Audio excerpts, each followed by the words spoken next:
वानखेडे स्टेडियमवर चॅम्पियन्सचा जंगी सत्कार, वानखेडेवर विश्वविजेत्यांचा गौरव सोहळा। मुंबईत विश्वविजेत्यांची विजय मिरवणूक तर ओपन डेक बसमधून टीम इंडियाची मिरवणूक। वर्ल्ड कप उंचावत भारतीय संघानं चाहत्यांचा उत्साह वाढवला। उद्या संध्याकाळी 4 वाजता विधान भवनात सत्कार सोहळा, सरकारकडून महाराष्ट्रातील खेळाडूंना 1 कोटीचं बक्षीस। फायर ब्रिगेडची विश्वविजेत्यांना अनोखी सलामी, विश्वविजेत्यांची केक कट करत त्यांनी केला जल्लोष साजरा। मरीन ड्राईव्हवर क्रिकेट प्रेमींचा जनसागर, क्रिकेट प्रेमींनी फुलला क्वीन्स नेकलेस।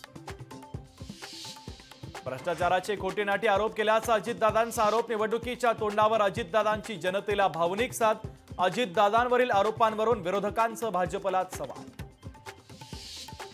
तुकाराम मुंडेंच्या बदलीमागे अदानी भूखंड प्रकरण, विरोधी पक्षनेते विजय वडेट्टीवारांचा आरोप, तर तुकाराम मुंडेंची जमिनीच्या फाईलवरील नोट जाहीर करा, वडेट्टीवारांचं सरकारला आव्हान।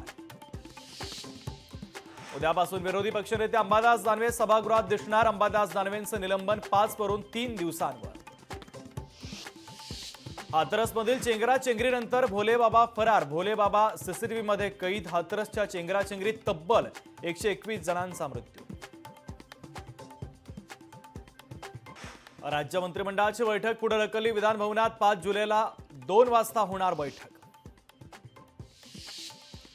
पंतप्रधान मोदी 8 ते 10 जुलैच्या दरम्यान रशिया आणि ऑस्ट्रेलियाच्या दौऱ्यावर, मोदींच्या दौऱ्यासंदर्भात परराष्ट्र मंत्रालयानं दिली माहिती। दिल्लीमध्ये मुकेश अंबानी यांनी घेतली सोनिया गांधींची भेट, अनंत अंबानी यांच्या लग्नाचं निमंत्रण पत्रिका देण्यासाठी घेतली भेट। बीडमध्ये जरांगे पाटील आणि जयदत्त क्षीरसागरांचे एका बॅनरवर फोटो, बॅनरवरील एकत्र फोटोमुळे राजकीय वर्तुळात चर्चांना उधाण।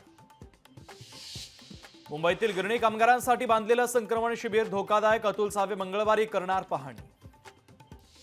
लाडकी बहिणीसाठी अजित पवार मैदानात, मुख्यमंत्री लाडकी बहीण योजनेच्या संदर्भात व्हिडिओ ट्विट, तर व्हिडिओमधून लाडकी बहीण योजनेच्या जनजागृतीचा दादांचा प्रयत्न।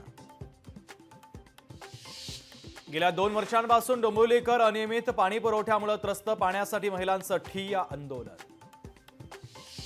मोरबे धरणग्रस्तांचा उद्रेक, सरकारनं आश्वासन पूर्ण न केल्यानं धरणग्रस्त आक्रमक। मुख्यमंत्र्यांच्या पाहणीनंतर देखील इंद्रायणी नदी प्रदूषितच, केमिकलयुक्त पाणी सोडल्यामुळे नदीच्या प्रदूषणामध्ये प्रचंड वाढ, महाविकास आघाडी आणि पर्यावरणवादी संस्थांचं इंद्रायणी नदीकाठी आंदोलन। नगर ते मनमाड महामार्गाच्या मुद्द्यावरून शिवसेना उद्धव बाळासाहेब ठाकरे पक्ष आक्रमक, रस्त्याचं काम तातडीनं सुरू करण्याची मागणी। ठाणे जिल्ह्यातील पावसाळी पर्यटनस्थळी मनाईचे आदेश, बदलापुरातील कोंडेश्वर धबधब्यावर पर्यटकांना जाण्यास मज्जाव, तर भुशी डॅम दुर्घटनेच्या पार्श्वभूमीवर प्रशासन सतर्क। धाराशिवमध्ये शाळा सुरू करण्याच्या मागणीसाठी गावकरी आणि विद्यार्थी आक्रमक, स्थलांतराला स्थगिती देऊनही अद्यापही शाळा कुलूप बंदच। सातारामध्ये राहुल गांधींच्या विरोधात निषेध बॅनर, तर भाजपच्या वतीनं राहुल गांधींच्या वक्तव्याचा निषेध। लोकशाही मराठी ऐका, पहा, जागरूक रहा।